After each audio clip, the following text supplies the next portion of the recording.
सब गलत हो गया आई। तलवार के चक्कर में चिमना बाबू गिर भी गए और फिर भी वो नहीं रुके।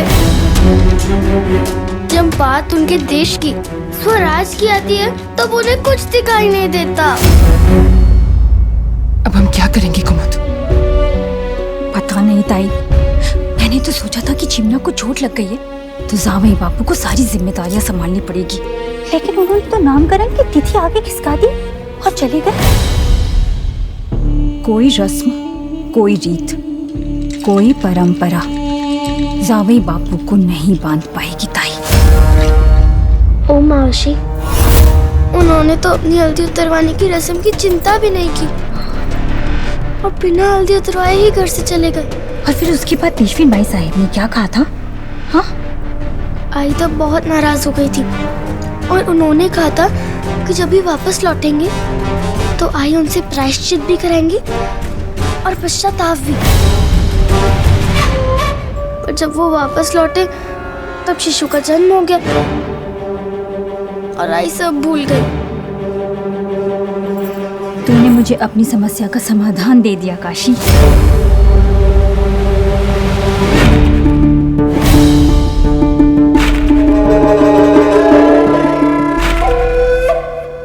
अब हम क्या करेंगे बाजी? हमें नासिर को जल्द से जल्द रोकना होगा, वरना वो जितने दिन शाश्वत के पास रहा उतने दिन वो गांव वालों के लिए मुसीबत खड़ी करता रहेगा। मैंने बाबा को पत्र तो भेज दिया, पर पता नहीं क्यों उस पत्र का उत्तर अभी तक नहीं आया। पापा कभी उत्तर देने में देरी नहीं करते। तो अब हम क्या करेंगे? तो हमें नासिर से स्वयं ही निपटना होगा। चिमना का ध्यान रखने के लिए मुझे घर पर अधिक समय व्यतीत करना होगा, पर तू नासिर पर नजर रखेगा। वो कहाँ है, क्या कर रहा है, इसकी एक एक जानकारी लाकर मुझे देगा। शत्रु को हराना हो तो उसे मित्र से भी अच्छी तरह जानना चाहिए, ताकि हम उसे तब पकड़ सके जब वो लड़ने की स्थिति में हो ही नहीं। तू चिंता मत कर बाजी, तेरा यह हनुमान लंका और रावण की सारी जानकारियां लेकर आएगा।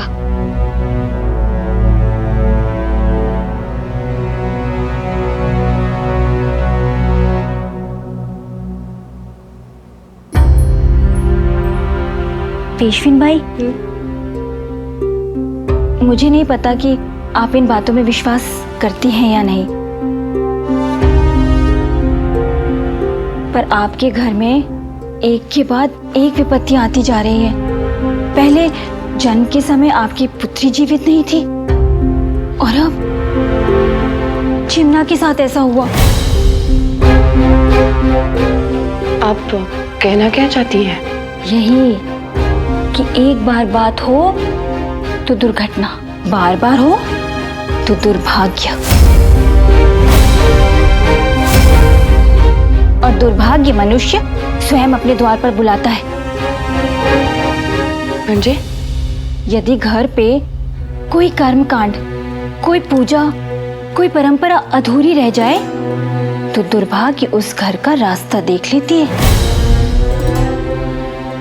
कहीं आपके घर में भी तो कोई विधि, कोई रस्म अधूरी तो नहीं रह गई ना?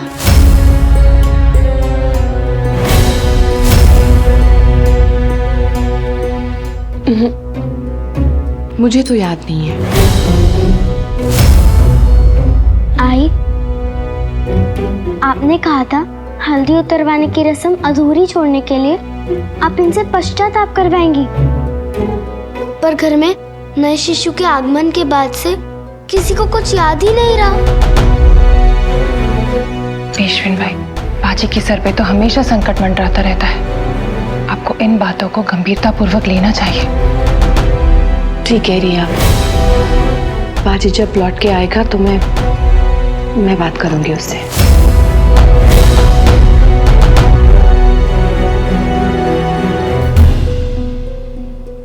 आई, ये सब अंधविश्वास है और कुछ नहीं।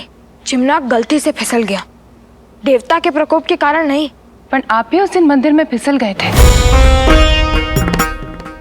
एक बार कुछ हो तो हादसा हो सकता है, पर एक ही परिवार के दोनों पुत्रों के साथ कुछ हो तो वो हादसा नहीं, संकेत है। ये देवता आपसे अप्रसन्न है। मेरे गिरने का इन सबसे कोई लेना देना नहीं है, और ये बात आई को पता है। आई, तूने ही तो हमें सिखाया था कि काले बिल्ली के रास्ता काटने पर अपना मार्ग बदल लेना, जाते वक्त किसी की चीख देने पर रुक जाना। ये सब अंधविश्वास है, और अब तू इन सब पर विश्वास कैसे कर सकती है? आई, तूने तो आज तक किसी खोखली परंपरा को सम्मान नहीं दिया, और तू इस अंधविश्वास को कैसे मान सकती है? बाबा तो इस सब को नहीं मानते।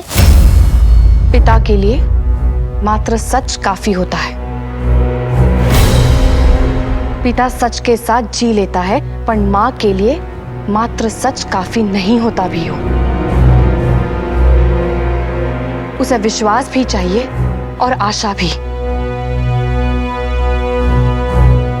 बाजी, अगर माँ नहीं होती ना तो मंदिर खाली रह जाते। एक माँ ही होती है जो अपनी संतान के लिए मंदिर जाती है, उसके लिए मन्नतें मांगती है, धागे बनवाती है, व्रत करती है। पर आई, इन सब बातों का कोई आधार नहीं। ये सब बातें तो तर्कहीन है। ममता तर्क नहीं समझती। बहुत ही सरल प्रायश्चित है जावई बापू। आपको मात्र 41 दिनों तक यहाँ रुककर शिव की आराधना करनी है। इसमें समस्या क्या है? हर नियम, हर परंपरा से समस्या है, क्योंकि नियम और परंपरा बांधते हैं, पर इन्हें देश प्रेम के सिवा किसी और चीज से बंधना ही नहीं है। आप सही कह रही हैं काशी भाई। मैं ऐसे किसी बंधन में नहीं बनना चाहता जिसे बाद में तोड़ना पड़े।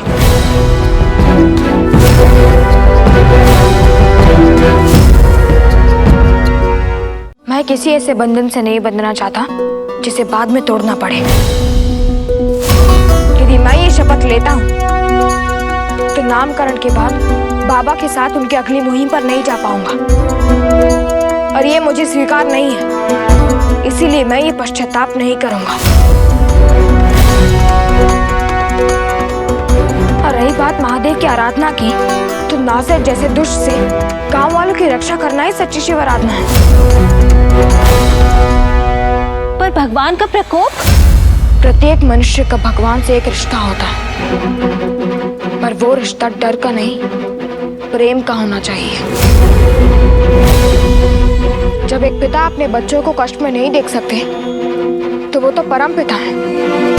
वो अपने बच्चों पर क्रोधित कैसे हो सकते हैं? पिता पालन करता है, प्रहार नहीं। मतलब समाज के जितने नियम हैं, जितनी परंपराएं हैं, आप सबके विरुद्ध है? परंपरा आगे बढ़ने से ना रोके तो उसका मानना उचित है, और परंपरा आगे बढ़ने में बाधा बने तो उसका त्यागना उचित है। कर्म कांड ईश्वर की आराधना नहीं है, कर्म ईश्वर की आराधना है। देश संकट में हो और एक योद्धा रणभूमि के स्थान पर मंदिर में बैठा रहे तो ये पाप है। शस्त्र धारण करके शत्रुओं का संहार करना ही योद्धा का धर्म है, उसकी ईश्वर आराधना है। गीता में भगवान श्री कृष्ण ने कहा है कि मानवता से बड़ा कोई धर्म नहीं और कर्म से बड़ी कोई पूजा नहीं।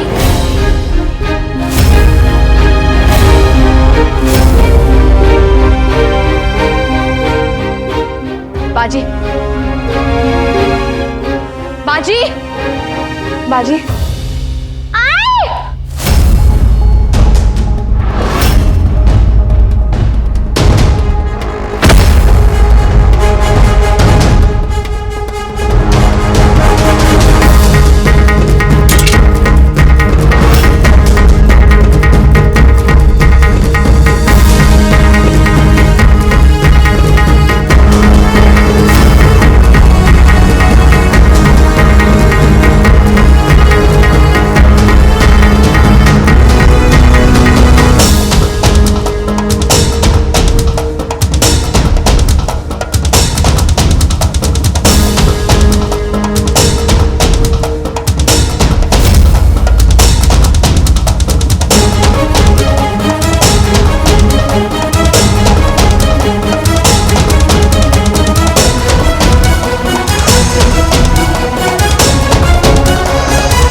जाके शिशु को संभाल।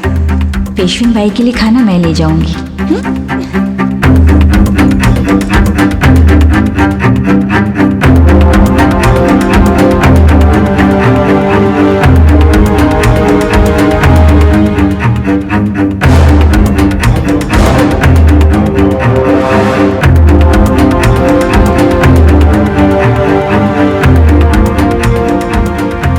इस चूरन की थोड़ी सी मात्रा ही पेशविन बाई को बीमार कर देगी और किसी को पता भी नहीं चलेगा कि उन्हें अचानक से इतना तेज ज्वर कैसे आ गया। और एक बार घर में सबके मन में वहम बैठ गया तो फिर हर कोई जावेई बापू को रस्में पूरी करने के लिए मजबूर कर देगा।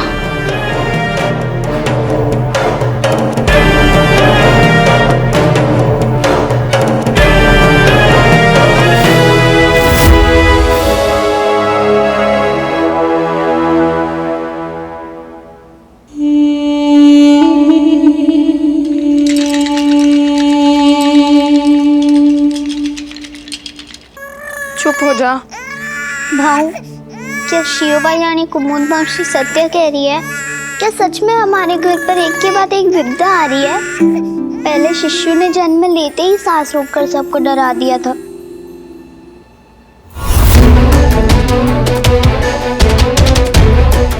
यह बच्ची तो मृत अवस्था में पैदा हुई थी और फिर काशी मैनी का अपहरण हो गया।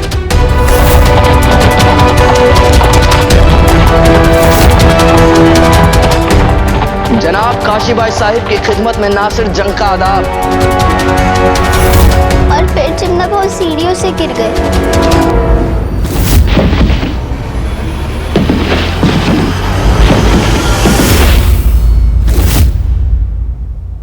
और अब आई को इतना तेज ज्वर हो गया कि वो शिशु को दूध तक नहीं पिला पा रही।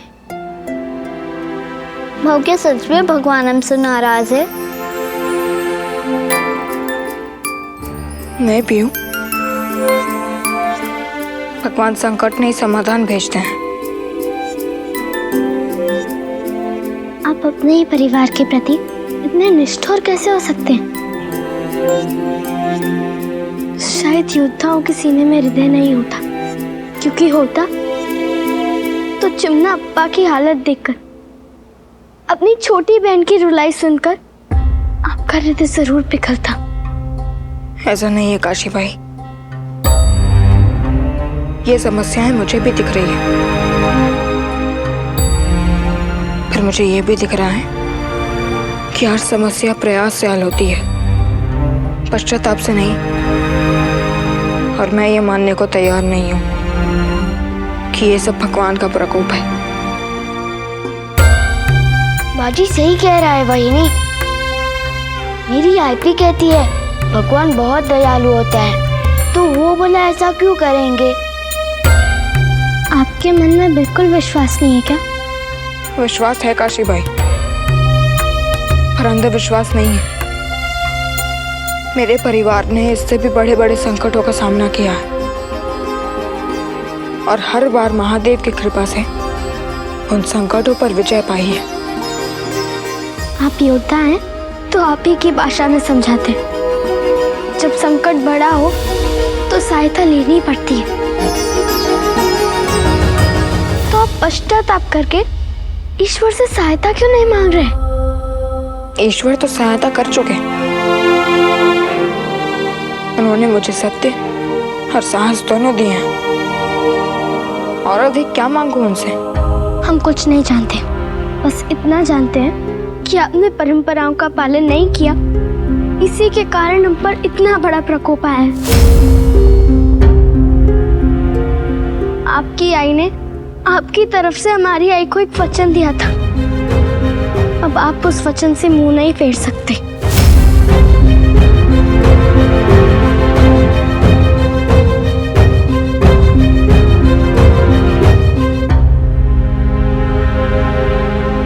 ये संकल्प का धागा है बाजीराव। ये तुम्हें स्मरण कराएगा कि तुमने अगले 41 दिनों तक ब्रह्म मुहूर्त में महादेव की आराधना का संकल्प लिया है। ध्यान रहे, किसी भी परिस्थिति में यह संकल्प नहीं टूटना चाहिए। अब अगले 41 दिनों तक जावई बापू युद्ध के विषय में सोचेंगे भी नहीं।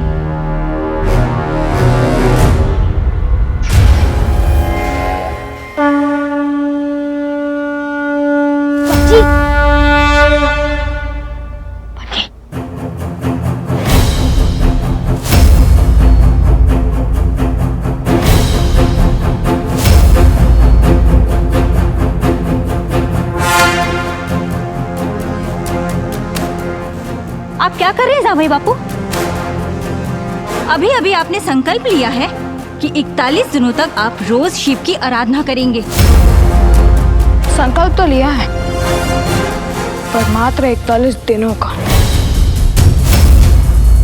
उन 41 दिनों के 41 रातों में मैं क्या करूंगा, यह निर्णय मेरा है।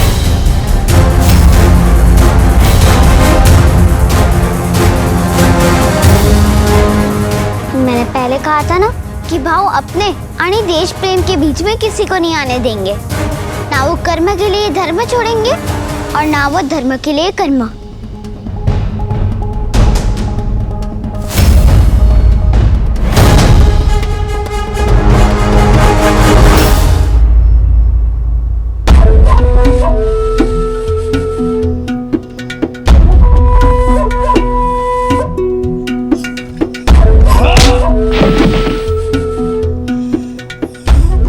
जी ने पहले ही हमारी हड्डियां तोड़ रखी है, रही सही कसर तुम पूरी कर रहे हो कमबख्त। हुजूर, गुस्ल के लिए गर्म पानी तैयार है।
हमारी सारी मेहनत बेकार हो गई बाजी। पता नहीं कैसे हमारी खड़ी फसल में आग लग गई और सब कुछ नष्ट हो गया। कल देर रात को जब तक हम बचाने पहुंचे, बचाने के लिए कुछ बचा ही नहीं था। अब हमारे पास अपने बच्चों को खिलाने के लिए अनाज भी नहीं बचा है। नासिर गाँव छोड़कर गया नहीं और गाँव वालों के खेतों में जो आग लगी है वो नासिर ने ही लगवाई है। ये क्या बदतमीजी है?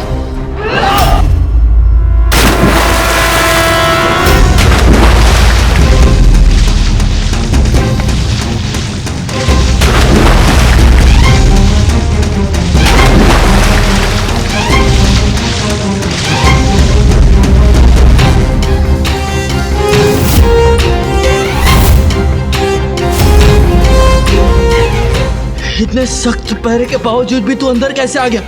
बस तेरा प्रेम खींच लाया नासिर। पहरे लगाने से ना हवा रुकती है ना तूफान। नासिर, मैंने तुझसे कहा था ना, तेरी किस्मत अच्छी हुई तो तू तोप के साथ उड़ जाएगा, बुरी हुई तो मुझसे दोबारा मिलेगा। इसकी तो किस्मत भी बुरी है और आदतें भी। शत्रुता की बाजी से और बदला लिया बाजी के परिवार और बाजी के गांव से।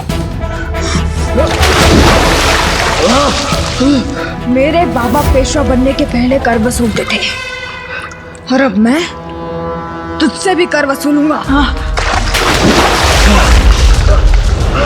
समझा? बाजी किसी का अधिकार छीनता नहीं और अपना अधिकार छोड़ता नहीं। अब तुझे तेरे जीवन का मूल्य चुकाना होगा।